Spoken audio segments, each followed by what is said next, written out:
Hello guys, welcome to IFAS Aptitude. So in this lecture we are going to discuss about the number system. हम यहाँ पे बात करने वाले हैं नंबर सिस्टम के बारे में और इसके अंदर बहुत सारे और भी सब टॉपिक्स कवर करने वाले हैं. तो एक एक करके जानते हैं कि व्हाट इज नंबर सिस्टम और कौन कौन से और बेहतरीन जो टॉपिक हैं आज के सेशन में हम कवर करेंगे. ठीक है, तो चलिए स्टार्ट करते हैं बिना किसी देरी के. Let's start. So these are the topics जो कि हम इस सेशन में यहाँ पे कवर करने वाले हैं. First of all we are going to talk about the types of number, numbers के टाइप, देन डिविजिबिलिटी क्राइटेरिया, इसके बारे में बात करेंगे. देन प्रॉपर्टीज ऑफ एक्सपोनेंट, जो एक्सपोनेंशियल प्रॉपर्टीज है उसके बारे में डिस्कशन करेंगे और बहुत सारे क्वेश्चन यहाँ पे प्रैक्टिस भी करेंगे. Then LCM and HCF concept and their practice question. ठीक है, तो बहुत ही स्पेशल रहने वाला है सेशन जिसमें आपको बहुत ही मजा आएगा और बहुत ही ज़्यादा कुछ सीखने को भी मिलेगा. तो स्टार्ट करते हैं with the very first topic that will B types of number. Number के बारे में हम लोग बात कर लेते हैं. तो there are various type of number. उनको हम कैटेगराइज करें तो कुछ इस तरह से कैटेगराइज कर सकते हैं.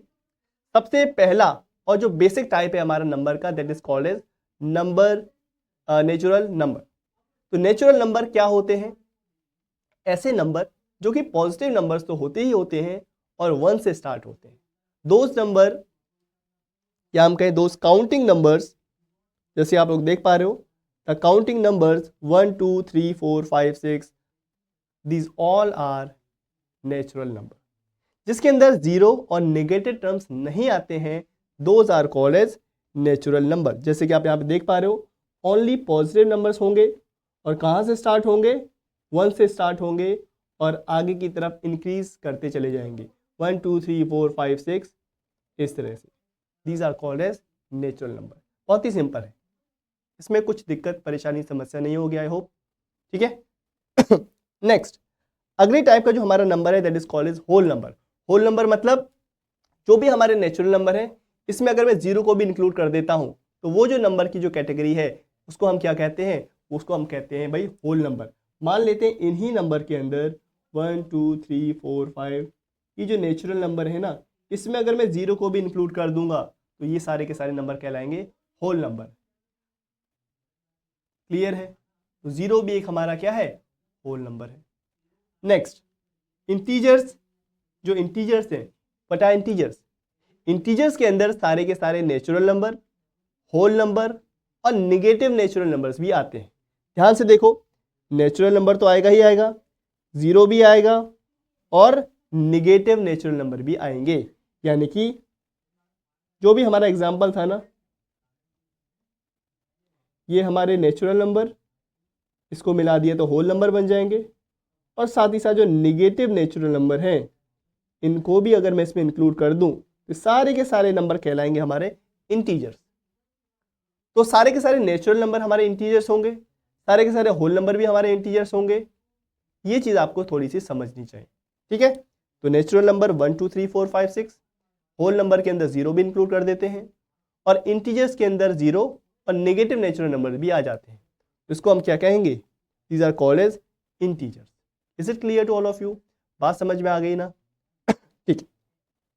Next is even numbers and odd numbers. Even numbers क्या होते हैं? ऑड नंबर्स क्या होते हैं? भाई इवन नंबर वो नंबर होते हैं जो कि 2 से पूरी तरह से डिवाइड हो जाते हैं.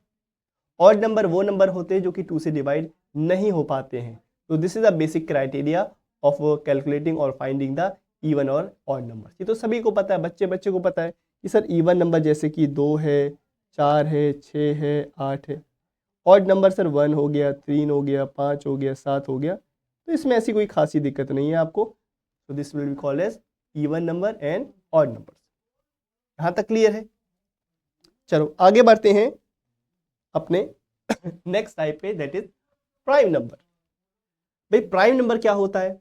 इसकी पहले डेफिनेशन समझते हैं. Prime numbers are those number which are either divisible by itself और डिविजिबल बाय 1. यानी कि ऐसे नंबर या तो खुद से डिवाइड हो जाते हैं पूरी तरह से या केवल 1 से डिवाइड होंगे, इसको हम बोलेंगे प्राइम नंबर. जैसे फॉर एग्जांपल देखो 2 3 5 7 11 13 17 19 23, ये सारे के सारे एग्जाम्पल है आपके किसके? प्राइम नंबर की. जैसे फॉर एग्जाम्पल मान लो इसमें से मैंने एक ले लिया 11। अगर मैं कहूँ ऐसा नंबर बताओ जो कि 11 को पूरी तरह से डिवाइड कर दे, तो आप बोलोगे सर एक तो 11 हो जाएगा, इसको 1 टाइम्स कैंसिल कर देगा। मैं पूछता हूँ फिर और, तो आप बोलोगे एक होगा सर 1। अगर 11 को 1 से डिवाइड करोगे तो 11 टाइम्स ही ये डिवाइड होगा। तो दो ही उसके डिविजन होंगे, यानी कि दो ही नंबर से पूरी तरह से डिवाइड हो पाएगा, या तो वो नंबर खुद होगा या 1 होगा। तो उसको हम बोलेंगे क्या, प्राइम नंबर। एक और एग्जांपल ले लेते हैं, जैसे कि 15। अब आप पूछोगे सर 15 प्राइम नंबर क्यों नहीं है? इसलिए नहीं है क्योंकि सर 15 तो खुद से डिवाइड हो जाएगा, 15 1 से भी डिवाइड हो जाएगा, लेकिन 15 5 से भी डिवाइड हो रहा है, 15 3 से भी डिवाइड हो रहा है। तो प्राइम नंबर का ये क्राइटेरिया है कि वो खुद से और 1 से ही डिवाइड होगा, किसी और नंबर से नहीं। अगर 2 से ज़्यादा यानी कि खुद और 1 से अलावा किसी और नंबर से भी डिवाइड हो रहा है तो वो प्राइम नहीं कहलाएगा। ठीक है, तो these are some examples of prime numbers. तो ये चीज़ आप जान लो। ठीक है, नेक्स्ट सर यहाँ पे 1 को क्यों नहीं इंक्लूड किया? 1 इज प्राइम नंबर और not? No, 1 is not a prime number. तो यहाँ पे लिख लो 1 is not a prime number. ठीक है, 1 एक प्राइम नंबर की कैटेगरी में नहीं आएगा, तो इस चीज को नोट कर लो, ये कंफ्यूजन ना हो कि भाई 1 एक प्राइम नंबर है। ठीक, नेक्स्ट इज कंपोजिट नंबर। ये कंपोजिट नंबर क्या होते हैं? Composite numbers greater than 1 and not prime, यानी कि ऐसे नंबर जो कि 1 से तो ग्रेटर होंगे और साथ ही साथ प्राइम भी नहीं होंगे, those are called as composite number. Composite number are those number which are non prime but greater than 1। इसका मतलब 1 भी एक हमारा कंपोजिट नंबर नहीं होगा। तो इस चीज को भी यहां पे लिख लो, 1 is not a composite number। 1 एक कंपोजिट नंबर नहीं है। तो देखो composite number greater than 1 and not a prime number is called composite number. Example ले लो 4 6 8 9 10। तो ये सारे के सारे हमारे क्या है, कंपोजिट नंबर। ठीक है, प्राइम नंबर जो नहीं होंगे और 1 से ग्रेटर होंगे that are called as composite number. Example है 4 6 8 9 10। क्लियर? इसके आगे हम बात करते हैं रेशनल नंबर के बारे में। हालांकि इसके बारे में भी मैं डिटेल में और समझाऊंगा, रेशनल नंबर्स के टाइप, इरेशनल नंबर के टाइप्स। ठीक है, पर जान लो रेशनल नंबर ऐसे नंबर होते हैं जिसको मैं P/Q की फॉर्म में लिख सकता हूं। Those numbers which can be written in the form of P/Q, यानी कि सीधी सी बात है, अगर मैं उसको फ्रैक्शनल फॉर्म में लिख सकता हूं तो वो कहलाएगा क्या, रेशनल नंबर। जैसे कि 3/4 हो गया, 18/1 हो गया, ये क्या है, एग्जाम्पल है इसके। जैसे कि 3/4 है, ये क्या है, this is my numerator part and this is my denominator part, right. तो जिसमें न्यूमरेटर और डेनोमिनेटर दोनों होगा उसको हम कहेंगे क्या, that are called as rational number. अब आप बोलोगे सर ये 5 है, क्या ये 5 भी रैशनल नंबर होगा? मैं कहूंगा हाँ होगा भाई। अब आप कहोगे कैसे? सर 5 में तो न्यूमरेटर है, डेनोमिनेटर तो है ही नहीं। भाई जब भी डेनोमिनेटर ना हो तो अपॉन में क्या होता है, 1 तो होता ही होता है हर जगह। अगर अपॉन में कुछ भी नहीं लिखा है इसका मतलब अपॉन में कम से कम 1 तो है ही है। अनटिल अनलेस आपसे डेनोमिनेटर में 0 ना बोला गया हो तब तक वो रेशनल ही होगा, अपॉन में 1 ही होगा। तो ये चीज़ याद रखें, जब तक डेनोमिनेटर 0 ना बोले तब तक मान के चलो कि डेनोमिनेटर में 1 है। तो this will B 5/1। So the numerator is 5 and the denominator will be 1. So 5 6 7 8 9 10 ये जो नंबर है ना, सारे के सारे रैशनल नंबर की कैटेगरी के अंदर आते हैं। तो ये कंफ्यूजन आपको नहीं होना चाहिए। क्लियर है? चलो, तो ये पता लग गया प्राइम, कंपोजिट, रेशनल। आगे हम बढ़ते हैं इर्रेशनल नंबर के बारे में। What are irrational number? Rational जिसको फ्रैक्शनल फॉर्म में मैं लिख सकता हूं, इरेशनल जिसको मैं फ्रैक्शनल फॉर्म में या P/Q की फॉर्म में या न्यूमरेटर अपॉन डेनोमिनेटर की फॉर्म में नहीं लिख सकता हूँ, उसी को तो बोलेंगे रेशनल। नाम से ही समझ में आ रहा है, रेशनल एंड इरेशनल। तो यानी कि those number which can not be written in the form of P/Q that is called as irrational number. जैसे कि पाई का वैल्यू क्या है भाई, 3.141592 एंड सो ऑन, बहुत सारे और भी नंबर होंगे आगे। यानी कि ऐसे डेसिमल नंबर्स जिसको मैं फ्रैक्शनल फॉर्म में ना लिख पाऊं उसको बोलेंगे इर्रेशनल नंबर। एक और एग्जांपल है √2, √2, 1.414213 एंड सो ऑन। और भी आगे नंबर्स होंगे इसके, चलता चला जाएगा, तो इसको हम P/Q की फॉर्म में यानी कि रेशनल फॉर्म में नहीं लिख सकते। एक ऐसा नंबर सर बताओ जो कि डेसिमल फॉर्म में भी हो लेकिन वो रेशनल नंबर हो, इसका एग्जांपल बताऊं, देखो एग्जांपल है 1.5। क्या मैं इसको रेशनल नंबर्स की फॉर्म में लिख सकता हूं? बिल्कुल लिख सकता हूं। कैसे भाई? आप सभी को पता है 1.5 का मतलब क्या होता है, 3/2, 3/2 क्या होगा, 1.5 ही तो होगा। तो इसको मैं फ्रैक्शनल फॉर्म में लिख पा रहा हूं, that's why 1.5 will be a rational number. तो इसको मैं कन्वर्ट कर सकता हूं P/Q की फॉर्म में। एक और एग्जांपल बताओ भाई। Sir example will be 3.33, 3.333 and so on. इसको मैं क्या लिख सकता हूं भाई? सर मैं इसको 10/3 लिख सकता हूं। This can be written as, दिख रहा है यहाँ पर, देख लो, दिस विल बी 10/3। 10/3 अगर 10 को 3 से डिवाइड करोगे तो क्या आएगा, 3.33333, इस तरह की टर्म आपका बनने वाला है। So this can be written in the form of this. चलो नाउ ये समझ में आ गया। आगे देखो, next is decimal number. Decimal number का मतलब सिंपली होता है जिसमें यहाँ पे पॉइंट्स लगा हो, ऐसे नंबर जिसमें पॉइंट्स इंट्रोड्यूस हुआ हो, जैसे फॉर एग्जांपल 1.11, 2.05, 3.5, यानी कि पॉइंट्स आ रहा हो जहाँ पे, उसको हम क्या बोलेंगे, डेसिमल नंबर्स। ठीक है, चलो तो ये सब चीज़ें आपको समझ में आ गई। अब स्पेसिफिकली हम लोग बात करने वाले हैं यहाँ पर किसके बारे में, रेशनल और इरेशनल के बारे में। अब कौन से ऐसे डेसिमल नंबर होंगे, कौन से ऐसे हमारे नंबर्स होंगे डेसिमल नंबर जो कि रेशनल भी होंगे और इरेशनल होंगे, क्या होंगे? ठीक है, चलो बहुत ही इंटरेस्टिंग है, बहुत ही मजा आएगा आपको ये समझने में, ध्यान से देखना।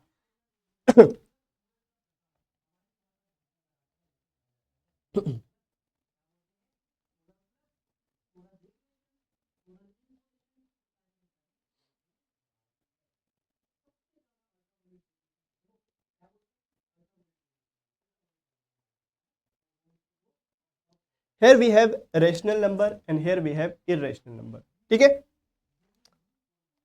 ध्यान से देखना।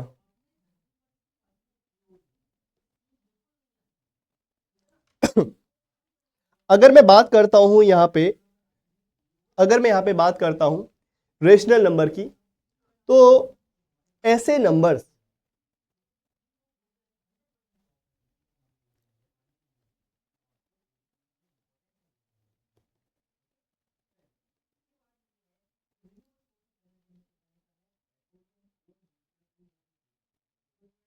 यानी कि ऐसे नंबर जो कि टर्मिनेट हो जाते हैं after the decimal, after the point, that are called as rational number. एक कैटेगरी तो ये हो गई। दूसरी कैटेगरी क्या होती है? Second category is non terminating, non terminating but repeating,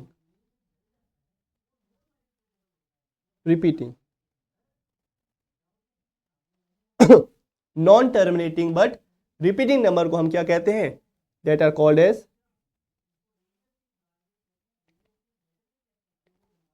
that are called as rational number. Irrational number क्या होंगे? What are irrational?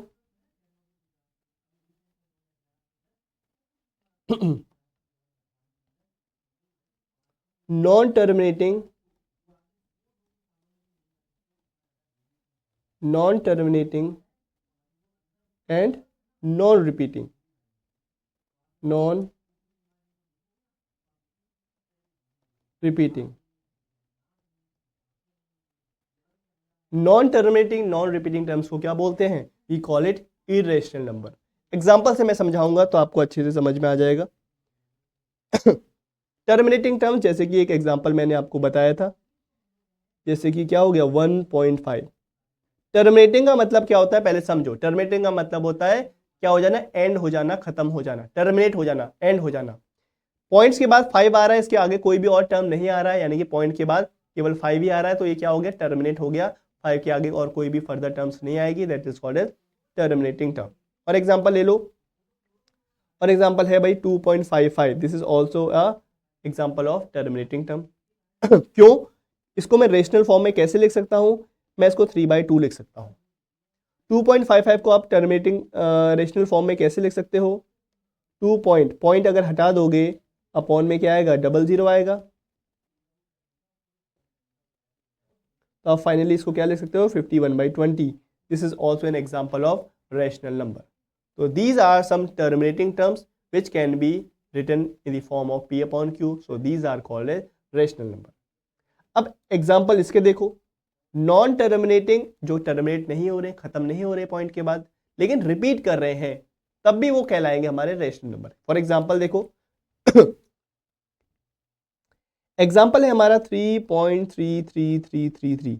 अभी मैंने एक पीछे आपको एग्जाम्पल दिया था, पॉइंट्स के बाद ये टर्म्स खत्म नहीं हो रहे हैं, चलते चले जा रहे हैं, dash dash dash dash dash infinite तक, लेकिन फिर भी ये रेशनल है। क्यों, क्योंकि ये रिपीट कर रहे हैं। पॉइंट्स के बाद कोई भी नंबर अगर रिपीट करेगा, वन नंबर या सेट ऑफ नंबर्स बार बार वही रिपीट करेगा, तो उसको हम बोलेंगे रेशनल नंबर्स। कैसे, देखो, क्या मैं इसको ऐसे लिख सकता हूं, क्या मैं इसको 10/3 लिख सकता हूं। अगर आप जब भी 10 को 3 से डिवाइड करोगे ना, तो ये क्या आएगा, 3.3, देन अगेन 3.33, देन अगेन 3.333, यानी कि ये जो प्रोसेस है कभी भी खत्म नहीं होगी। That's why this number is called as non terminating but repeating term. तो कोई भी नॉन टर्मिनेटिंग रिपीटिंग टर्म को हम रेशनल फॉर्म में यानी कि P अपॉन Q की फॉर्म में लिख सकते हैं। ये बात समझ में आ गई। एक और एग्जांपल आप ले सकते हो, कोई दिक्कत की बात नहीं है, जैसे कि 0.3333 हो गया, इसको क्या लिखोगे, इसको आप लिखोगे 1/3, इसको 1/3 की फॉर्म में लिख सकते हो। ऐसे बहुत सारे एग्जाम्पल बन सकते हैं। तो ये चीज़ याद रखें हमेशा कि इस तरह के जो नंबर जो कि टर्मिनेटिंग होंगे या नॉन टर्मिनेटिंग बट रिपीटिंग होंगे, तो इसको हम क्या बोलेंगे, we call it rational numbers. ठीक है, इसके बाद next type is non terminating and non repeating. इस तरह के नंबर्स को हम क्या बोलेंगे, इरेशनल नंबर बोलेंगे। ध्यान से देखो, जैसे फॉर एग्जांपल 2.367841 यानी कि कोई भी यहाँ पे रिपीटेशन ना दिखे, कोई भी यहाँ पे सिमिलरिटी ना दिखे डेसिमल के बाद, तो इस तरह के नंबर्स को क्या बोलेंगे, we call it irrational number. यानी कि जैसे कि 2.367841 कुछ भी ऐसे रैंडम नंबर आ जा रहा है और ये जो टर्म है ये खत्म भी नहीं हो रहा है, तो इस तरह के नंबर को हम क्या बोलेंगे, non terminating and non repeating numbers. तो ये इसका एग्जाम्पल हो गया। और भी एग्जाम्पल है, जैसे कि पाई है 3.141, इस तरह से तो आपके जो एग्जाम्पल हैं ये हैं इरेशनल नंबर के। ठीक है, 141,592 592 और क्या एग्जाम्पल हो गया, √2 हो गया। These are all example of non terminating and non repeating terms. तो आई होप ये चीज़ जो इसके बीच में डिफरेंस है ये आपको एकदम क्लियर हो गया होगा कि कौन कौन से ऐसे नंबर्स जो कि रेशनल होंगे और कौन से इरेशनल। ठीक है, चलो आगे बढ़ते हैं। टाइप्स ऑफ नंबर के बारे में हम लोगों ने यहाँ पे और डिटेल में बात कर ली है। Next thing is divisibility criteria. This is topic number 2, divisibility criteria, यानी कि कोई पर्टिकुलर नंबर इन सारे नंबर से डिवाइड हो जाए, उसका क्या क्राइटेरिया है, कैसे हम इजीली विदाउट एक्चुअल डिवीजन बता सकते हैं कि वो पूरी तरह से इन नंबर से डिवाइड होगा या नहीं। भाई सबसे सिंपल जो नंबर है दैट इज 2। किसी भी नंबर को 2 से अगर डिवाइड करेंगे वो पूरी तरह से डिवाइड हो या ना हो, उसके लिए क्या क्राइटेरिया है भाई, सिंपल सा क्राइटेरिया है। क्या, if the last digit is 0, यानी कि या तो लास्ट डिजिट 0 हो और दैट इज डिविजिबल बाय 2, या वो क्या होगा, वो लास्ट नंबर 2 से अगर पूरी तरह से डिविजिबल होगा तब माना जाएगा कि पूरे का पूरा नंबर भी 2 से पूरी तरह से डिवाइड हो ही जाएगा। ठीक है, जैसे मान लो 246 है, तो लास्ट नंबर को देखो, बस लास्ट नंबर अगर 2 से डिवाइड हो जाएगा तो पूरा नंबर भी 2 से डिवाइड हो ही जाएगा। 6 तो हो जाता है भाई, बिल्कुल सही है। अगर लास्ट में अगर 0 है तब भी ये पूरा नंबर 2 से डिविजल होगा। तो इसमें इतना कोई खास बात नहीं है, ये तो हमको पहले से पता है। नेक्स्ट, कोई भी नंबर 3 से पूरी तरह से डिवाइड हो जाए, इसका क्या क्राइटेरिया है? इसका ये क्राइटेरिया है कि वो जो नंबर है उन नंबर का जो डिजिट का जो सम है 3 से डिवाइड होना चाहिए। अगर हो जा रहा है तो पूरा नंबर भी 3 से डिवाइड हो जाएगा। फॉर एग्जांपल ले लो 4, 6 एंड 5 यानी कि 465 465 है। इसको मैं बिना एक्चुअल में 3 से डिवाइड करे मुझको ये बताना है कि ये 3 से डिवाइड होगा कि नहीं। तो उसके लिए क्या क्राइटेरिया है? हमको कुछ भी नहीं करना है, बस हमको 4 + 6 + 5 करना है। कितना आएगा? 15 आएगा। इस 15 को 3 से डिवाइड करके देखो तो 5 बार पूरी तरह से डिवाइड हो जाएगा। तो हम ये कह सकते हैं कि 465 भी 3 से पूरी तरह से डिवाइड होने के लिए एकदम रेडी है। ठीक है, इसमें कोई भी दिक्कत, समस्या, परेशानी की बात नहीं है। आगे हम बात करते हैं a number is divisible by 4। कोई भी नंबर 4 से पूरी तरह से डिविजिबल होगा, इसका क्या क्राइटेरिया है? इसका बहुत आसान सा मेथड मैं आपको बताता हूं। जैसे मान लो कोई भी एक नंबर है,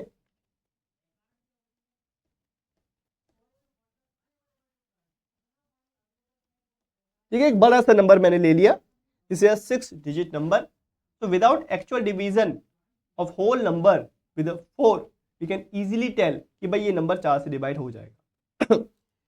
कुछ भी नहीं करना है, बस आपको लास्ट के 2 डिजिट को देखना है। लास्ट के 2 डिजिट अगर 4 से पूरी तरह से डिवाइड हो जाए तो कहलाएगा कि वो भाई पूरा नंबर भी 4 से डिवाइड हो जाएगा। क्या 48 4 से डिवाइड हो जाता है? यस, बिल्कुल हो जाता है। 12 बार, 12 बार पूरी तरह से डिविजन हो जाएगा। तो हम ये कह सकते हैं the whole number will be divisible by 4। पूरा नंबर भी 4 से डिवाइड हो जाएगा, इसमें कोई दिक्कत समस्या नहीं।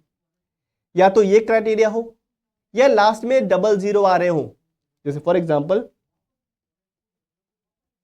लास्ट में अगर डबल जीरो आ रहे हैं ना, लास्ट में अगर 2 जीरो आ रहे हैं, फिर भी माना जाएगा कि पूरे का पूरा नंबर 4 से डिविजिबल हो जाएगा। तो ये दोनों क्राइटेरिया आपको चेक करने हैं। अगर लास्ट में डबल जीरो आ रहा है फिर तो हो ही जाएगा, कोई दिक्कत नहीं है।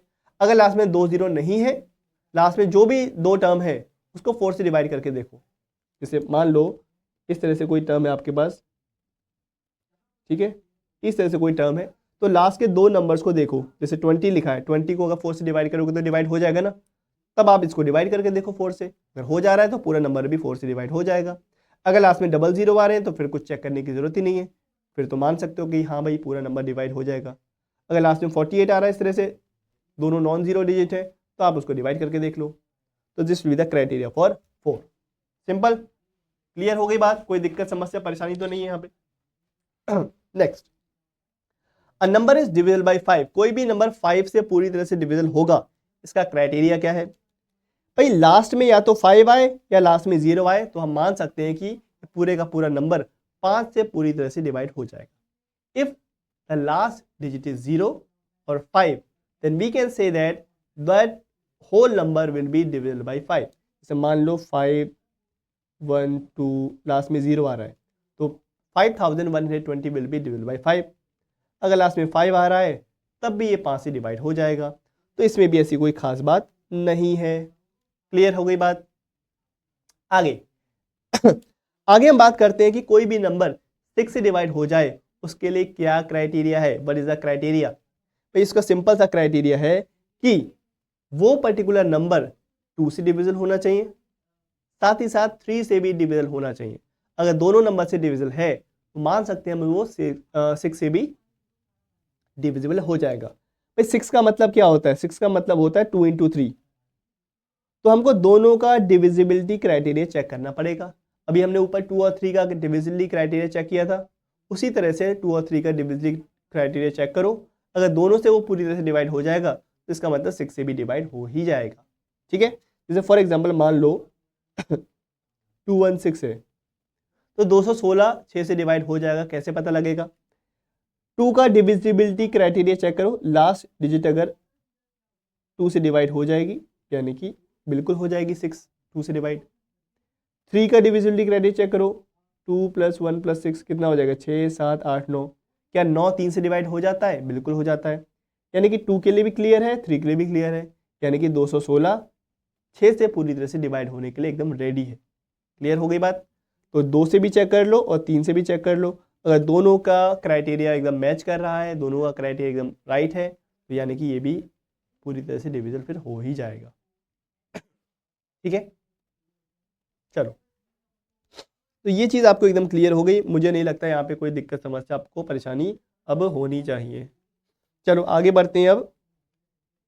Divisibility criteria for 7। कोई नंबर 7 से पूरी तरह से डिवाइड हो जाए तो कैसे पता लगेगा? How we can say that this particular number is divisible by 7। देखो, बहुत इसका तरीका है, मैं आपको बताता हूँ। हालांकि मैं इस तरीके को बहुत कह सकते हैं कि बहुत ज़्यादा फेवर नहीं करता हूँ, क्योंकि एक तरह से यहाँ पे थोड़ा सा कैलकुलेटिव मेथड है। ठीक है, बट हाँ, तरीका है तो उसको जान लो। क्या करेंगे, जैसे मान लो कोई भी एक हमारा नंबर है।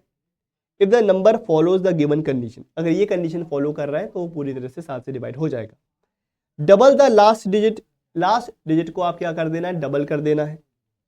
And subtract it from the remaining leading truncated number. उसके बाद क्या करना है, जैसे 343 है तो लास्ट नंबर को डबल कर दो। 3 का डबल कितना हो जाएगा, 3 का डबल कर दो 6। And subtract it from the remaining leading truncated number. Truncated number का मतलब है जो लास्ट नंबर को छोड़ के जो भी आपका टर्म बचा, इसको बोलेंगे ट्रंकेटेड पार्ट। इस ट्रंकेटेड पार्ट से इस जो नंबर को डबल किया इसको माइनस कर दो, कितना आएगा 28। If the result is divisible by 7, अब जो रिजल्ट है अगर 7 से डिवाइड हो जाएगा तो पूरा का पूरा नंबर भी 7 से पूरी तरह से डिवाइड हो जाएगा। That is the criteria. बात समझ में आ रही है? एक बार मैं फिर से समझा दूं। ऑलराइट, तो आई होप ये समझ में आ गया होगा आपको। तो आगे बढ़ते हैं फिर अपन next divisibility criteria, that will be for 8। अगर कोई भी नंबर 8 से पूरी तरह से डिविजिबल हो जाए, उसका क्या क्राइटेरिया है भाई?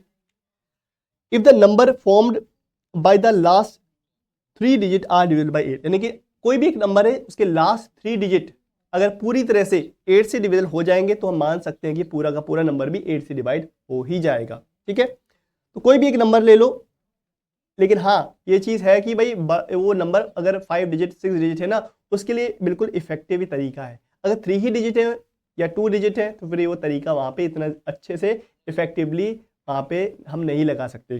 ठीक है, जैसे 6 डिजिट का एक नंबर है 1 2 3 4 5 6, उसके बस लास्ट के 3 डिजिट को अगर आप 8 से डिवाइड करोगे, अगर वो पूरी तरह से 8 से डिवाइड हो जाएगा तो हम कह सकते हैं पूरा का पूरा 6 डिजिट नंबर भी पूरी तरह से 8 से डिवाइड हो जाएगा। ठीक है, this is the criteria. Next, number is divisible by 9। कोई भी नंबर 9 से पूरी तरह से डिवाइड हो जाएगा, उसका क्या तरीका है? जैसे हमने 3 का तरीका जाना था कि जब 3 से कोई भी नंबर डिवाइड हो जाएगा, और कोई भी नंबर का 3 से पूरी तरह से डिवाइड हो जाएगा, उसका क्या क्राइटेरिया बताया था मैंने कि पूरे का पूरा नंबर का जो डिजिट का जो सम है वो 3 से डिवाइड होना चाहिए। सिमिलर क्राइटेरिया यहाँ भी है 9 के लिए। क्या? If the sum of the digit is divisible by 9, यानी कि अगर पूरी तरह से 9 से डिविजिबल होगा, जैसे फॉर एग्जांपल 1 2 3 4 9, ठीक है, 4 5 ये ले लो, इसका सम कर लो। सम कितना आएगा? 9 एंड 6, 9 एंड 6। ठीक है, ऐसे ले लो। 3 और ले लो तो कितना आएगा? 9 + 6 + 3 कितना हो गया? 18। क्या 18 9 से डिवाइड हो जाएगा? बिल्कुल हो जाएगा। तो पूरे का पूरा नंबर भी 9 से पूरी तरह से डिवाइड हो जाएगा। देख लो फुल स्क्रीन पे एक बार, तो ये क्लियर है एकदम। नेक्स्ट, आगे हम बात करते हैं कि कोई भी नंबर 10 से डिवाइड हो जाएगा, उसके लिए भाई क्या क्राइटेरिया है? वो तो बहुत सिंपल सा है। सिंपली हम क्या करेंगे, लास्ट में अगर 0 आ रहा है, लास्ट में अगर 0 आ रहा है तो सिंपली हम कह सकते हैं कि this number will be divisible by what? 10। 10 20 30 100 1000, last में अगर एक सिंगल 0 आ रहा है यानी कि it will be divisible bye 10। इसमें कोई भी दिक्कत समस्या परेशानी नहीं होनी चाहिए। ठीक है, चलो अब हम बात करते हैं, 2 टॉपिक्स हमारे कवर हो चुके हैं कि types of numbers and divisibility criteria. चलो अब आगे हम बात करते हैं एक सिंपल सा क्वेश्चन है, कह रहा है विच of the following number is not divisible by 7। 7 से डिवाइड कौन सा नंबर नहीं होगा? वैसे तो हम सिंपली 7 से डिवाइड कर सकते हैं, बट लेकिन हमने अभी तरीका जाना है, उस तरीके से करते हैं। देखो जैसे 133 है, लास्ट वाले नंबर को डबल कर दिया तो कितना आएगा? 6, और ट्रंकेटेड पार्ट्स इसको अगर माइनस करेंगे तो कितना आएगा?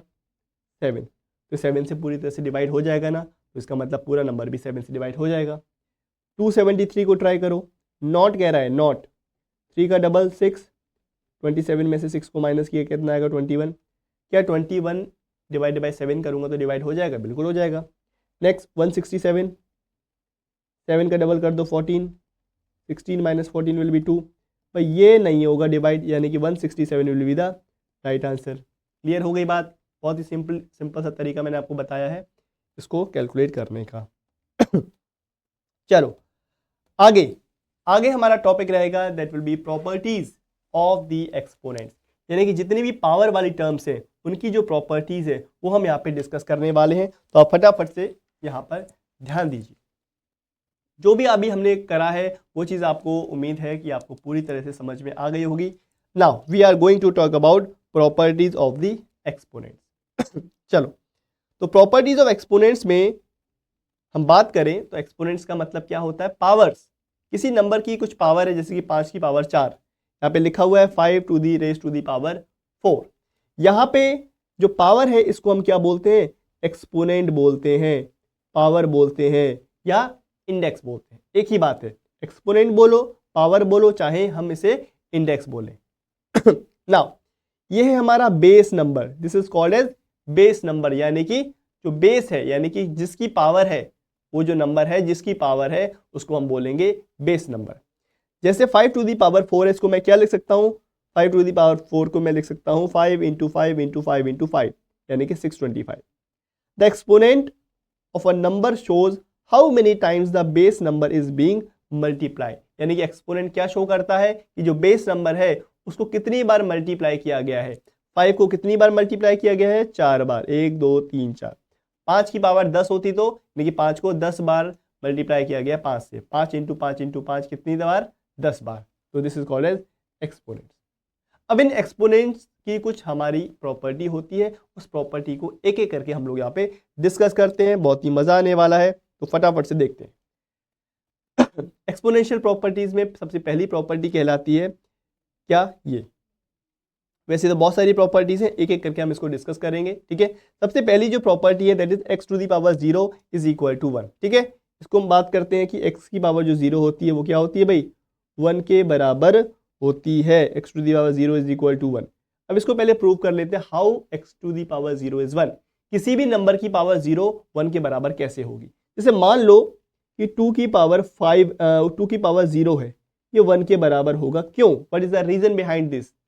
चाहे मैं 3 की पावर 0 बोलूं, ये भी 1 के बराबर होगा। हाउ, वाई, देखो। क्या मैं इसको ऐसे लिख सकता हूं, बताना मुझे। 0 की जगह मैंने लिख दिया 3 माइनस 3, लिख सकता हूं, क्योंकि 3 माइनस 3 क्या होता है, 0 होता है। क्या मैं इसको ऐसे लिख सकता हूं, 2 की पावर 3 अलग और 2 की पावर माइनस 3 अलग। ये किस प्रॉपर्टी से लिख रहा हूं, अभी थोड़ी ही देर में आपको पीछे समझ में आ जाएगा। तो 3 माइनस 3 को मैंने लिखा 2 की पावर 3 अलग इंटू 2 की पावर माइनस 3 अलग। तो फिर मैंने इसको क्या लिखा, 2 की पावर 3 अपॉन 2 की पावर 3। 2 की पावर माइनस 3 जब नीचे जाएगा डिनोमिनेटर में तो 2 की पावर प्लस 3 बन जाएगा। ऐसा करने पे ये चीज़ कैंसिल आउट हो जाएगी और that will be equal to 1। तो ये प्रूव हो गया कि किसी भी नंबर की पावर अगर 0 होती है वो 1 के बराबर होता है। तो दिस इज द प्रॉपर्टी, इस चीज़ को हमेशा याद रखें। चाहे 1 लाख की पावर 1000 की पावर 0 हो तो वो हमेशा 1 के बराबर ही होगा, ठीक है। चलो बाकी एक एक करके इन प्रॉपर्टीज के बारे में डिटेल में डिस्कस करते हैं। Next properties, a to the power m into a to the power n that is equal to a to the power m plus n। यानी कि किसी भी नंबर की पावर m हो और मल्टीप्लाई में उसी नंबर की पावर कुछ और हो तो दोनों हमेशा पावर आपस में एड अप हो जाती हैं। फॉर एग्जाम्पल देखो, एग्जाम्पल से देखो, 5 की पावर 6 इंटू 5 की पावर 7, 5 की पावर 6 इंटू 5 की पावर 7। यहाँ पे हम क्या करेंगे, 5 की power 6 plus 7, 5 to the power 6 plus 7। यानी कि जो भी बेस टर्म है वो अगर सेम है और आपस में मल्टीप्लाई में है तो भाई जो पावर है वो प्लस हो जाएंगी। 6 प्लस 7 यानी कि this will B 13, this will B 13 यानी कि 5 की पावर 13। एक और एग्जांपल ले लो, 10 to the power 9 into 10 to the power minus 18। यहाँ पे क्या होगा, बेस अगर सेम है तो पावर आपस में ऐड हो जाएंगी, भाई अगर एडिशन का यहाँ पे सिंबल आएगा यानी कि साइन आएगा तो ये टर्म क्या बन जाएगी, 9 प्लस साइन क्या है 18 का, -18 है, तो this will be 10 to the power 9 plus minus minus 18 यानी कि 10 की पावर माइनस का 9 आंसर हो जाएगा। तो इस चीज़ का ध्यान देना कि पावर हमेशा ऐड हो जाएंगी अगर बेस हमारा सेम है और आपस में दोनों टर्म्स मल्टीप्लाई में है तो this is the property. Clear. Next अगली प्रॉपर्टी है कि a to the power m upon a to the power n। यहां पे पिछले वाले केस में a to the power m multiply में a to the power n था, लेकिन यहां पे डिवाइड में है। अगर डिवाइड में होगा तो क्या प्रॉपर्टी बनेगी, this will be a to the power m minus n। ठीक है, जैसे कि 5 to the power 10 upon 5 to the power 3। अगर डिवाइड में है तो क्या होगा, 5 की power 10 minus 3, this will be 5 to the power 7। तब क्या बन जाएगा 5 की पावर 7, 5 की पावर 10 डिवाइडेड बाई 5 की power 3 that is equal to 5 to the power 10 minus 3 that is equal to 5 to the power 7। यानी कि पावर्स आपस में क्या हो जाएंगी, माइनस हो जाएंगी, 10 माइनस 3। एक और एग्जांपल ले लो, example is 9 to the power 30 upon 9 to the power 25। तो क्या बन जाएगा 9 की पावर 30 माइनस 25 यानी कि 9 to the power 5। That will be the right answer. I hope कि आपको समझ में आ गया होगा, इसमें कोई भी दिक्कत समस्या परेशानी की बात नहीं है। ठीक है, चलो आगे बढ़े। आगे बढ़ते हैं नेक्स्ट प्रॉपर्टी पे, that is a to the power m टू दी होल पावर n। यानी कि पावर के ऊपर पावर है लेकिन साथ में ब्रैकेट भी लगा है। तो इस चीज के बीच में आपको डिफरेंस में बताऊंगा, अगर ब्रैकेट लगा हो तब क्या होगा और ब्रैकेट ना लगा हो तब क्या होगा। अगर जब भी ब्रैकेट लगा हो तो सिंपली आप क्या करोगे, पावर को आपस में मल्टीप्लाई कर दोगे यानी कि m इंटू n। तो आपका जो प्रॉपर्टी बनता है that will be a to the power m into n। एक एग्जांपल लो, 2 की पावर 3 उसकी होल पावर 4। ठीक है, 2 की पावर 3 उसकी होल पावर 4। तो इसको क्या लिखूंगा मैं, 2 की power 3 into 4, this can be written as 2 to the power 3 into 4 यानी कि 2 की पावर 12 लाइक दिस। एक और एग्जांपल ले लो, 5 की पावर 2 की होल पावर 7 और ब्रैकेट लगा हुआ है तो इसको क्या लिखूंगा, 5 की पावर 2 इंटू 7 यानी कि 5 की पावर 14, 5 की पावर 40। नाउ अब क्या होगा अगर यहाँ पे कोई भी ब्रैकेट नहीं लगा है और पावर के ऊपर पावर है, जैसे for example 2 to the power 2 की होल पावर 3।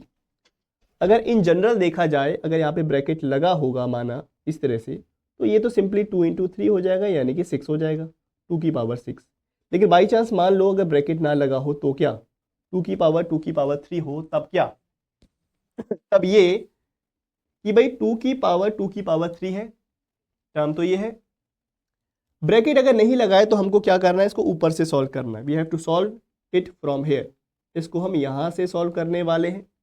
तो 2 की पावर 3 लिखा है ना, तो इसको हम यहाँ से सॉल्व करेंगे। तो क्या होता है 2 की पावर 3 क्या होता है, 2 इंटू 2 इंटू 2 क्या होगा भाई, 2 इंटू 2 इंटू 2, दिस इज 2 की पावर 3।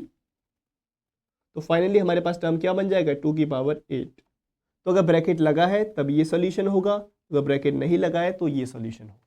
क्लियर हो गई बात। ये छोटी छोटी सी बातें हैं जो कि आपको पता होनी चाहिए। नाउ इसी में अगर हम देखें एक और एग्जांपल ले लेते हैं, 2 की पावर 2, 2 की पावर 2, 2 की पावर 2। इसको कैसे सॉल्व करें, यानी कि पावर के ऊपर पावर टर्म यानी कि बेस वैल्यू, उसके ऊपर पावर, उसके ऊपर पावर, फिर उसके ऊपर पावर। कहाँ से सॉल्व करेंगे, यहाँ से सॉल्व करेंगे। 2 की पावर 2 क्या होता है 4, यानी कि 2 की पावर 2 उसकी होल पावर 4 हो जाएगी। फिर 2 की पावर 4 क्या होगा, 2 इंटू 2 इंटू 2 इंटू 2 यानी कि 16। 2 की power 16 will be the right answer. तो ये छोटी छोटी सी चीज़ें हैं, ब्रैकेट लगना ब्रैकेट हटना, तो उससे बहुत फर्क पड़ जाता है। तो एक बार इसको देख लो और बताओ कि बात समझ में आई कि नहीं, एकदम क्रिस्टल क्लियर है कि नहीं। ठीक है, चलो नेक्स्ट प्रॉपर्टी पे आए। Let's move on to the next property, that will be a to the power minus m that is equal to 1 upon a to the power m। यानी कि पावर अगर कभी भी नेगेटिव होगा ना, उस पावर को अगर हमें पॉजिटिव बनाना है तो उस टर्म को या तो हम डेनोमिनेटर में ले जाएं, अगर पावर नेगेटिव है डेनोमिनेटर के अंदर तो उसको हम न्यूमरेटर में ले आएं। जैसे कि मान लो a की पावर -2 है, पावर को मुझे पॉजिटिव बनाना है तो इस न्यूमरेटर से इसको डेनोमिनेटर में ले जाना पड़ेगा, तब ये पावर क्या बन जाएगी हमारी, पॉजिटिव बन जाएगी, a टू दी पावर -2। एक एग्जांपल ले लो, 5 की पावर -7 है तो इसको मैं क्या ले सकता हूँ, 1/5 टू दी पावर +7।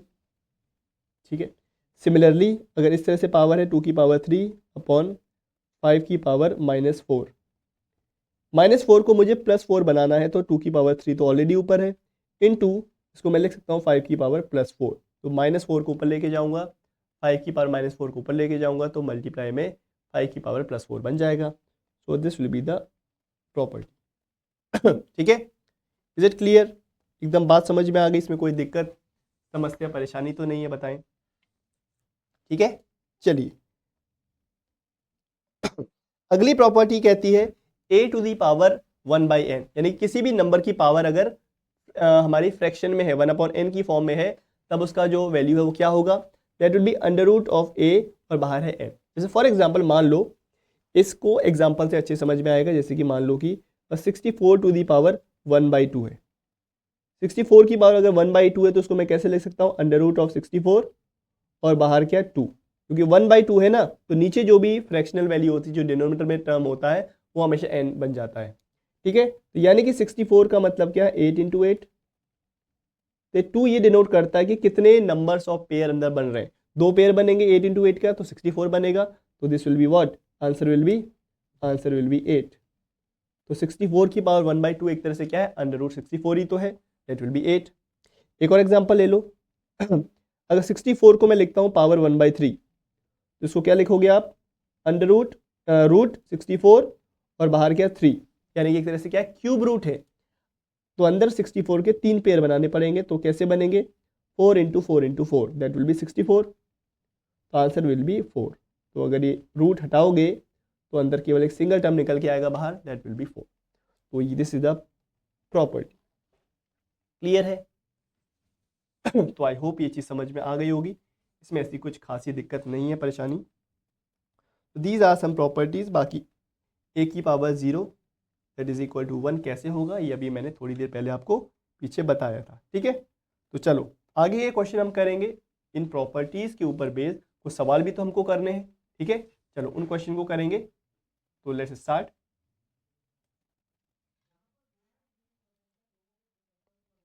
तो पहला सवाल है आपकी स्क्रीन पे ये रहा, तो चलिए इसको क्वेश्चन को सॉल्व करते हैं। ये वैसे हालांकि अब हम ही क्वेश्चन कर चुके थे अभी थोड़ी देर पहले ही। कह रहा है 2 to the power 2 to the power 2 to the power 2, यानी कि हमें क्या करना है, पावर क्यूब पावर है। तो यहाँ पे ब्रैकेट नहीं लगा है, तो ब्रैकेट नहीं लगा है तो हम किस तरह से इस क्वेश्चन को कर सकते हैं भाई, यहाँ से इसको सॉल्व करेंगे 2 की पावर 2, तो इसको कैसे लिखेंगे, 2 की पावर 2, तो इस 2 की पावर 2 का मतलब क्या है 4, लाइक दिस। उसके बाद 2 की पावर 4 को सॉल्व करेंगे तो क्या होगा, 2 की पावर 4, यानी कि दिस विल बी 2 × 2 × 2 × 2, यानी कि दिस विल बी व्हाट 16, यानी कि 2 की पावर 16 इसका हमारा आंसर हो जाएगा, दैट विल बी 2 की power 16। Option number 3 will be the right answer. ठीक है, समझ में आ गई बात, एक बार इसको देख लो, कोई दिक्कत समस्या परेशानी है तो। चलो आगे बढ़ते हैं नेक्स्ट क्वेश्चन पे, एक एक करके हम लोग एक्सपोनेंशियल प्रॉपर्टी के ऊपर बेस ही हम यहाँ पे सवाल करेंगे। ठीक है, करिए, देखिए इसको, how to solve it, try to solve it. मैं आपको हर एक क्वेश्चन के लिए 1-1 मिनट का समय दूंगा, जिससे आप खुद से एक बार थोड़ा सा दिमाग लगाओ। ठीक है।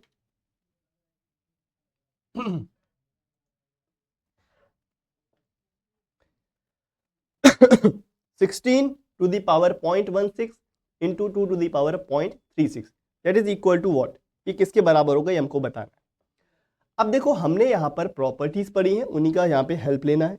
जैसे कि 16 लिखा है, क्या मैं इसको 2 की पावर में लिख सकता हूँ, बिल्कुल लिख सकता हूँ भाई। 16 को क्या लिखोगे, क्या मैं 16 को 2 की पावर में लिखूं तो क्या मैं 2 की पावर 4 इसको लिख सकता हूं। 2 की पावर 4 क्या होता है, 16 होता है। तो 2 की पावर 4 यानी कि 16, इसकी होल पावर कितनी थी 0.16 थी ऐसी, इंटू 2 की पावर 0.36 लाइक दिस। ठीक है, अब क्या करूं, अब मैं पावर के ऊपर अगर पावर है तो मल्टीप्लाई हो जाएगा, यानी कि दिस विल बी 4 × 0.16, यानी कि 0.64, this will be 0.64 into 2 to the power 0.36।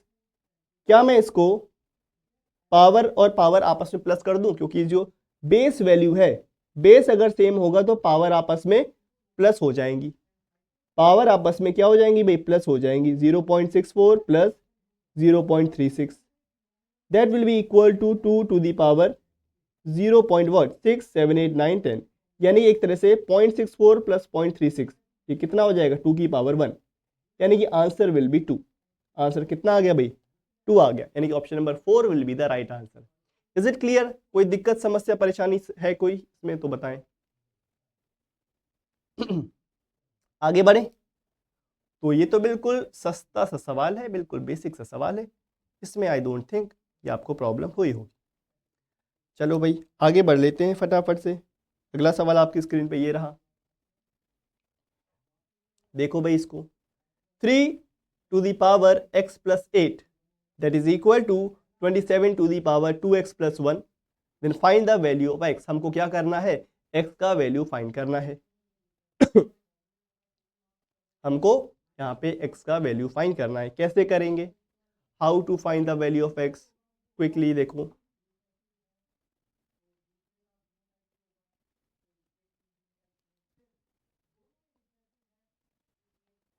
Similar way में हमको करना है, बेस वैल्यू को सेम बनाना है, पावर को आपस में कंपेयर करना है। बेस वैल्यू यानी कि 3 है, यहाँ पे 27 है, क्या मैं 27 को 3 की पावर 3 लिख सकता हूं? बिल्कुल जी, बिल्कुल लिख सकते हैं। 27 को लिख दो 3 की पावर 2 और उसकी होल पावर 2x प्लस 1। अब क्या करें भाई, पावर के ऊपर अगर पावर है, ब्रैकेट लगा हुआ है, तो मल्टीप्लाई हो जाएगी, 2 की मल्टीप्लाई हो जाएगी 2x प्लस 1 से।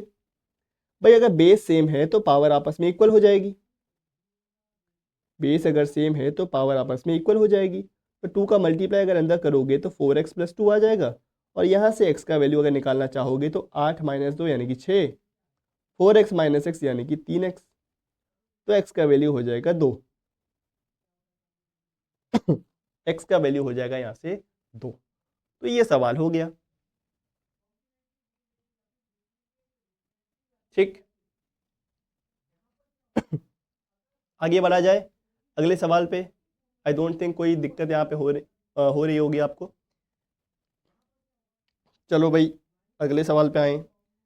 तो धीरे धीरे हम लोग क्वेश्चन का जो लेवल है वो धीरे धीरे बढ़ाते हैं, ठीक है। क्या कह रहा है, 625 to the whole power 0.17 into 625 to the power 0.08 that is equal to 25 to the power question mark into 25 to the power -3/2, then what will be the value of this question mark. इस question mark का जो value है वो हमको बताना है। इस question mark का वैल्यू हमको यहाँ पर कैलकुलेट करना है, क्या होना चाहिए। तो हम इस क्वेश्चन को कैसे करें, क्योंकि 625 एक तरह से क्या है, 25 का स्क्वायर है, और कह सकते हैं 5 की पावर 4 है, 5 की पावर 4 625 होता है, या मैं कहूँ 25 का स्क्वायर है। तो मैं कैसे इसको कन्वर्ट करूँ, how can we convert this. अगर मैं चाहूंगा तो 625 625 25 25 base value left hand side में और राइट हैंड साइड में दोनों बराबर है, तो क्या मैं इसको ऐसे लिख सकता हूँ, 625 की होल पावर, पावर यहाँ पे प्लस कर दो पावर यहाँ पे प्लस कर दो, और राइट हैंड साइड में भी पावर को प्लस कर दो, 25 की whole power question mark plus minus का 3/2, माइनस का 3/2। एक काम करो, क्वेश्चन मार्क की जगह x लिख दो, ये तो कंफ्यूजन हो जाएगा आपको। तो 625 है, क्या मैं 625 को 25 की पावर 2 लिख सकता हूँ, 25 की पावर 2, और उसकी होल पावर क्या, उसकी होल पावर 0.17 प्लस 0.08, इसको सॉल्व कर लो, 0.25, ठीक है, 0.25। Now that will be equal to this 25 कितना हो जाएगा, माइनस का 3/2 है, इसको 1.5 लिख दो, माइनस का 1.5 ही तो होगा इसका वैल्यू, x माइनस 1.5, तो यहाँ से अगर देखोगे ध्यान से पावर के ऊपर पावर है तो मल्टीप्लाई हो जाएगा 2 into 0.25, this will be 0.5 equal to 25 की पावर कितनी x minus 1.5। Base value same है तो पावर को कंपेयर कर दो, x माइनस 1.5 इक्वल टू 0.5, तो x का वैल्यू क्या आएगा 0.5 प्लस 1.5 यानी कि 2, तो this will be equal to 2। एक बार इसको देख लो और बताओ ये बात समझ में आई कि नहीं आई। That will be equal to 2।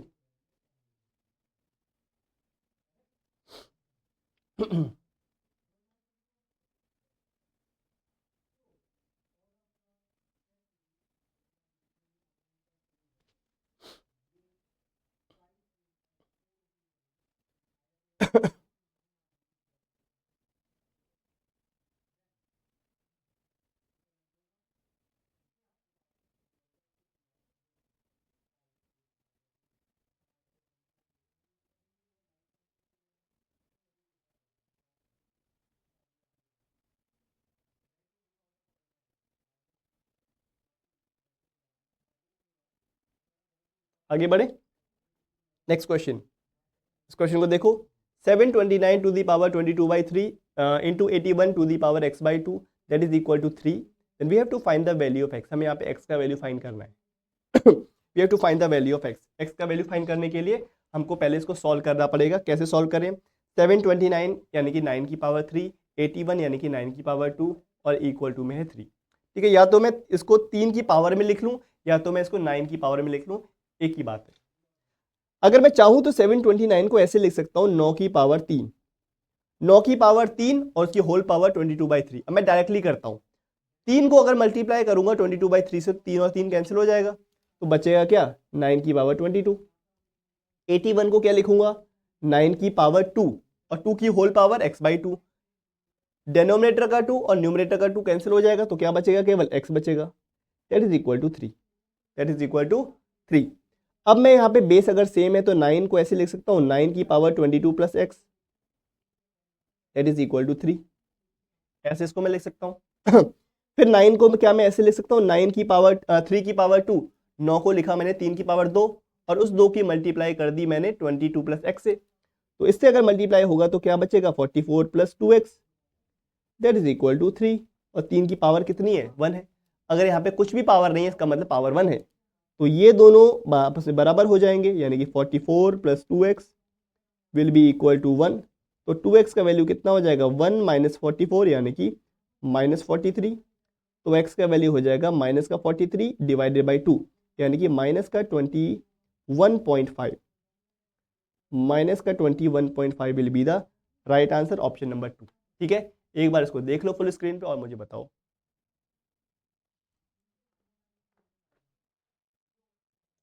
ठीक है, चले आगे आगे बढ़ते हैं फिर अगले सवाल पे। देखो क्या कह रहा है, ये भी पावर वाला ही क्वेश्चन है। 4 to the power x minus y equal to 64 and 4 to the power x plus y equal to 1024, then find the value of x। क्या करूं, मैं 64 को लिख सकता हूं 4 का स्क्वायर, तो 4 की पावर x माइनस वाई, यहां से दो इक्वेशन बनने वाली हैं। 64 को लिखा 4 का स्क्वायर, तो यहां से मैंने x माइनस वाई को 2 के इक्वल रख दिया, क्योंकि बेस तो हमारा सेम है तो पावर भी आपस में बराबर ही होंगी। वैसे ही 4 की पावर x प्लस वाई है, तो मैंने क्या किया 1024 को 4 की पावर में अगर लिखना चाहा तो 4 की पावर कितनी होगी, 4 इंटू 4 होता है 16, 16 इंटू 4 होता है हमारा 64, 64 इंटू 4 होता है मेरा, ये होता है मेरा 256, 256 इंटू 4 करूंगा तो कितना आएगा 1024 आएगा, यानी कि 4 की पावर 5, 1 2 3 4 5, 4 की पावर 5 कितनी होती है 1024। तो x plus y equal to what, x plus y equal to 5, x plus y equal to 5। Now x minus y का वैल्यू ये है, x प्लस 5 का वैल्यू ये है, सिंपली आपको x का वैल्यू कैलकुलेट करना है, तो इसको इसके नीचे रख दो, दोनों इक्वेशन को एक दूसरे के नीचे रखो, y प्लस माइनस का कैंसिल हो जाएगा, x प्लस एक्स 2x हो जाएगा, that is equal to what, एक सेकेंड रुको, दिस विल बी 2, एक सेकेंड कहीं पे कुछ गड़बड़ लग रहा है मुझे।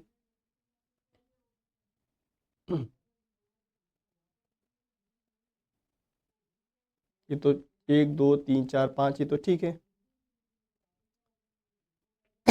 अच्छा यहाँ पे गड़बड़ है भाई, ये 4 की पावर 2 नहीं होगा, 4 की पावर 3 होगा, ये तो हमने गड़बड़ कर दी। 4 की पावर 2 तो 16 होता है, 4 की पावर 3 64 होता है, तो ये 3 होगा, तभी यहाँ पे गड़बड़ लग रही थी मुझे, क्योंकि 8 नहीं आएगा, अगर 7 आएगा तो पॉइंट्स में आएगा, फिर तो गड़बड़ हो जाएगी।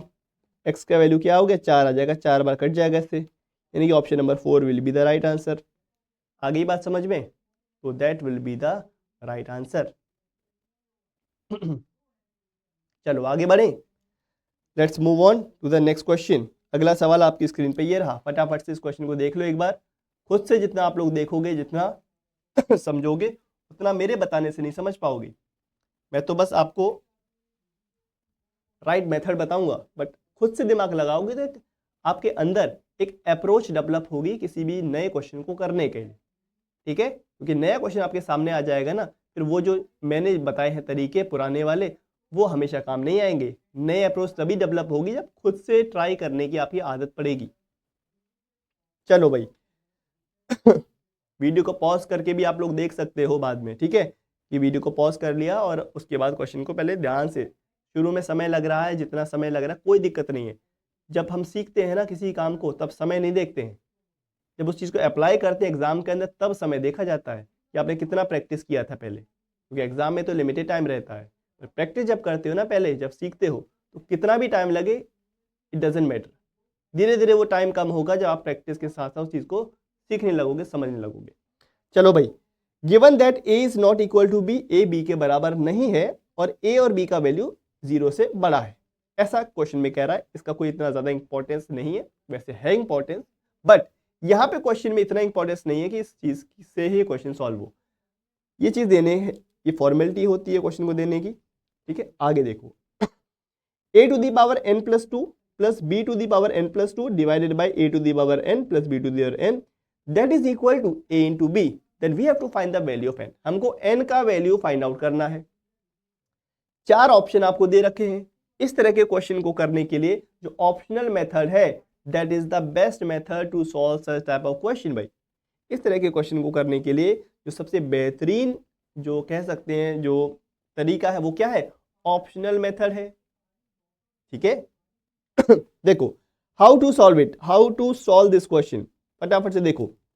अगर मैं एक एक करके ऑप्शन को ट्राई करता हूं, लेट्स से n का वैल्यू 1 है, अगर n का वैल्यू 1 होगा तो लेफ्ट हैंड साइड और राइट हैंड साइड दोनों बराबर आएंगे। 1 अगर मैं पुट करूंगा ना, तो 1 क्या होगा, 1 प्लस 2 यानी कि a की पावर 3 प्लस b की पावर 3 अपॉन a की पावर 1 प्लस b की पावर 1, यानी कि a प्लस बी हो जाएगा नीचे। ये ए बी के बराबर आएगा? नहीं भाई, ऐसा तो कहीं भी हमें सॉल्व करके नहीं नजर आ रहा है, ऐसा तो नहीं हो रहा है। दूसरी वैल्यू ट्राई करते हैं, 1/2 माइनस 1/2। इन फ्रैक्शनल वैल्यूज को ट्राई करने से पहले हम एक इस तरह की वैल्यू, इंटीग्रल वैल्यू को सॉल्व करते से इसको ट्राई करते हैं, क्योंकि इनसे तो बाद में देखेंगे जब इससे नहीं आएगा तो, क्योंकि यहाँ पे थोड़ा सा कैलकुलेशन ज़्यादा होगा। तो -1 से ट्राई करते हैं। ए की पावर -1 प्लस 2 कितना हो जाएगा, ए की पावर 1, बी की पावर -1 प्लस 2 यानी कि बी की पावर 1 अपॉन ए की पावर -1 प्लस बी की power -1, that is equal to A B. ये ए बी के बराबर आना चाहिए, देखते हैं जरा, ए प्लस बी अपॉन 1 अपॉन ए प्लस 1 अपॉन बी। जब आप इसका एलसीएम लोगे, इसका एलसीएम लोगे ना ए बी, तो ऊपर क्या आएगा, बी प्लस ए आएगा। तो जब ए बी ऊपर जाएगा, ए प्लस बी कैंसिल हो जाएगा और ए बी ऊपर चला जाएगा। यही ए बी तो इसके बराबर आ रहा है, यहाँ भी ए बी आ रहा है राइट हैंड साइड में, यानी कि ये वैल्यू एकदम करेक्ट है, यानी कि -1 will be the perfect value. बाकी कुछ ट्राई करने की जरूरत ही नहीं है। तो optional method is the best to solve such type of question. तो उम्मीद करता हूं कि आपको समझ में आ गई होगी बात, बताएं, एकदम क्लियर है ना? Very good. चलो आगे बढ़ते हैं फिर अपने अगले सवाल पे। Next question on a screen.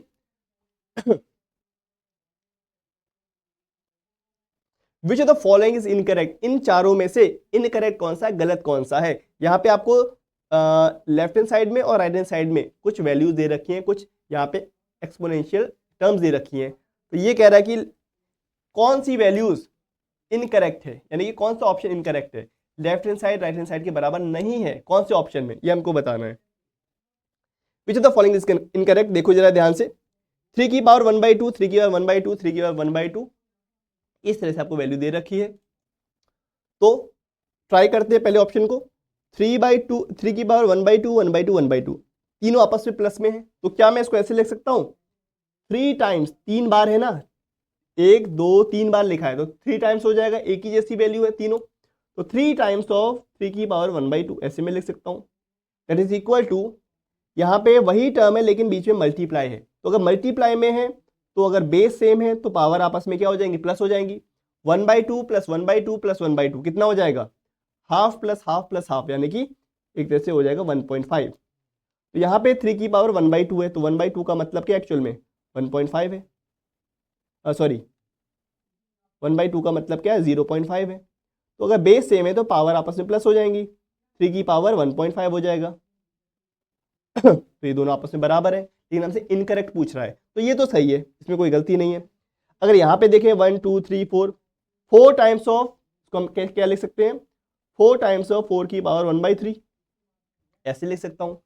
तो पावर क्या हो जाएगी इसकी 1, तो क्या बन जाएगा 1 प्लस 1/3, तो दिस विल बी व्हाट, 4 की पावर 4/3। एलसीएम लेके सॉल्व करेंगे तो कितना आएगा, 4 की पावर 4/3।